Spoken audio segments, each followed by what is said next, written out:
Assalamu alaikum, welcome to the LDM Show. On today's show we're going to be discussing a really amazing topic, the topic of, is belief in a creator natural, or is this something which is taught by society?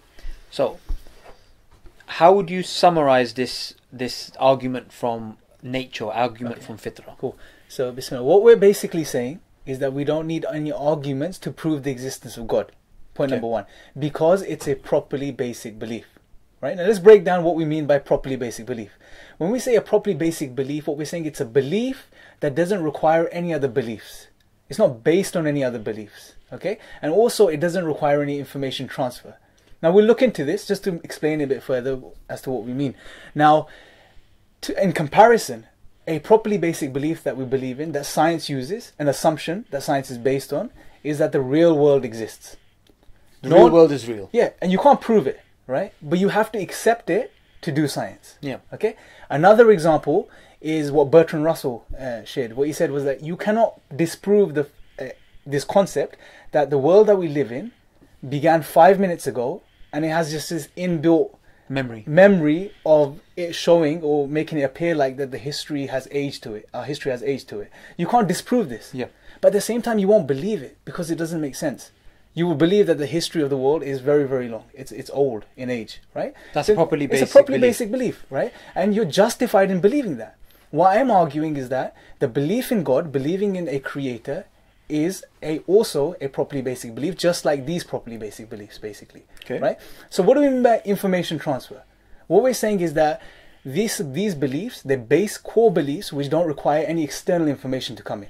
Right? So no one has to come to you. If you were on a desert island, no one has to come to you and tell you that God exists. Naturally, you will grow up believing in a God, that God exists. Does that make sense?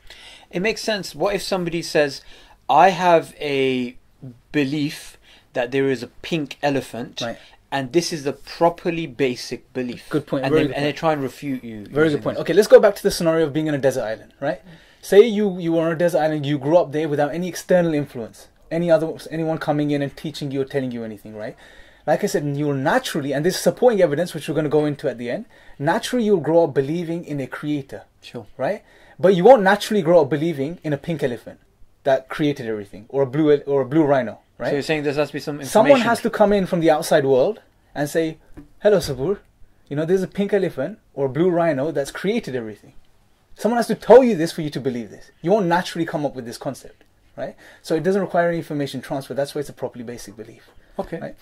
Thank you for clarifying that. And actually, when we speak about properly basic beliefs, something it reminds me of is in the Quran, Allah asks all of mankind, all human beings, even the people watching the show right now, and Allah asked, am I not your Lord? And we all said, Richard Dawkins, Hitler, you, me, everyone said, yes, we have testified. Yes. And what's really, really amazing is that every single language in the world has a word for God. Yes. It might not necessarily have a word for demons or devils or vampires, yes, or something like this, something strange. But there is definitely the word God, Allah. Yes. It's very interesting because there's many communities, tribes around the world that we don't even hear about. But when people have gone into these tribes and they've seen that these people believe in a higher power, a supreme being, a creator, because it's natural, right? It's a natural belief. That is a core belief, like we were saying. And there's some supporting evidence as well. Before you go into that, I want to quote a hadith which I actually have here. Sure. The Prophet, peace be upon him, said, every newborn child is born in a state of fitrah. Then his parents make him a Jew, a Christian, or a Magian, just as an animal is born intact. Right? You know what's amazing here? Is that this was mentioned when? 1400 years ago. That is natural. Recently, individuals like Justin O'Barrett from Oxford, right? Okay. And he studied children. Oxford University. Okay. Right? He studied children for over, I think, 10 years. He's published several books on this topic. What he said, Born Believers being one of them, what he's showing is that the belief in God is absolutely natural. Atheism is unnatural. To claim that God doesn't exist, this is unnatural. And he showed the example of children being left on a desert island, hypothetically speaking, and growing up themselves, they will naturally grow up believing in a creator. Now this is a scientific study, right? Is he the one who's written Why Would Anyone Believe in God? I think that's Yes, another book. yeah, that's another book. There's really amazing, I think, another psychologist, Dr. Olivia Petrovich, and she says that atheism is an acquired position, right? Meaning your default position, the position that you're in before you change, is theism. Yes. And interestingly enough, she is actually an atheist.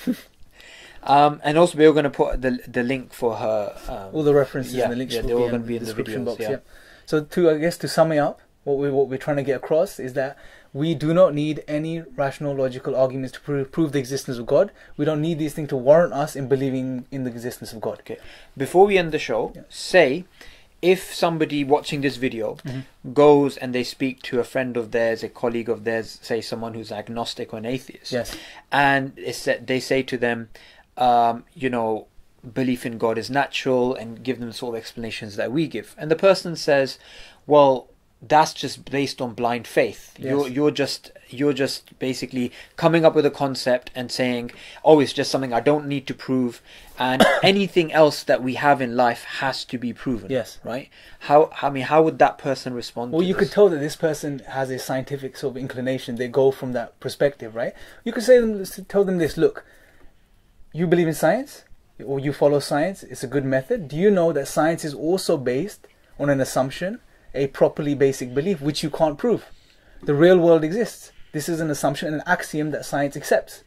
Can't prove it. It doesn't have to prove Axiom? it. Axiom meaning an assumption, base assumption that doesn't require any evidence. Okay, sure. Right? So it can't prove this, but it accepts it, and it's completely rational to accept that. In the same way, it's completely rational to accept the existence of God. Okay. Very good. It's a properly basic belief as well, just Very like good. that belief. So, Jazakallah khair for the explanation on that. For anyone watching, if you want any more information on what we just spoke about, please go to the links that we've put in the videos and tune in for the rest of the shows where we're going to be going over more arguments for God's existence and other related topics. See you then. Assalamu alaikum.